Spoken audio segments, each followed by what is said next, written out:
Right now, a special report on the great southern town of Tambellapp. The two police officers based there are making big changes, working with local kids who were skipping school and drifting into crime. Now, thanks to their efforts, things are looking up. Tambellapp, the town of friendship. That's what the sign says as you drive into town. It's also at the heart of policing for Sergeant Josh Humble and Senior Constable Rob ADAMCZYK. How's things, mate? Hey, Montana. Good. What's going on? How are the kids, mate? They going all right? Yeah, they're going good, yeah. Oh, good. They come from different policing backgrounds. Josh from Major Crash Investigations and Rob was part of a pilot PCYC program in Collie.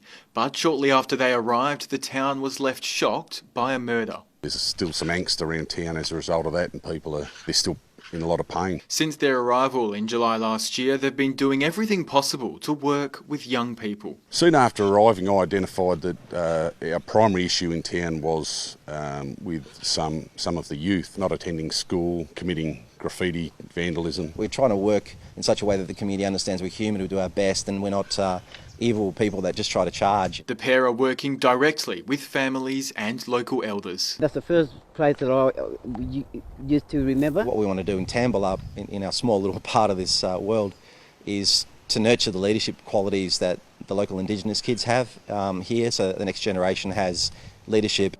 Oh, yeah. Who's good at maths? Tambellapp's primary school principal says they've made a big difference. Of all of our kids, not just the kids at primary school, but the whole community of Tambellapp, getting kids reconnected back at high school, and I think our kids are just so lucky to have them here. Once the pandemic is over, the plan is to get this area here, known as the Zone, up and running.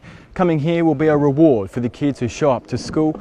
After school, they'll be able to come here and meet with friends, play video games and use the sporting equipment. It just engages them, it keeps them off the streets where they become bored and want to go and do things that they shouldn't be doing. The town is looking for someone to fill a youth social worker trainee role to run the Zone. Our local Indigenous community have also identified that there's a need for a social worker, so having the local Indigenous community on board has been quite handy. We appreciate having you here. Stephen Thomas, GWN 7 News.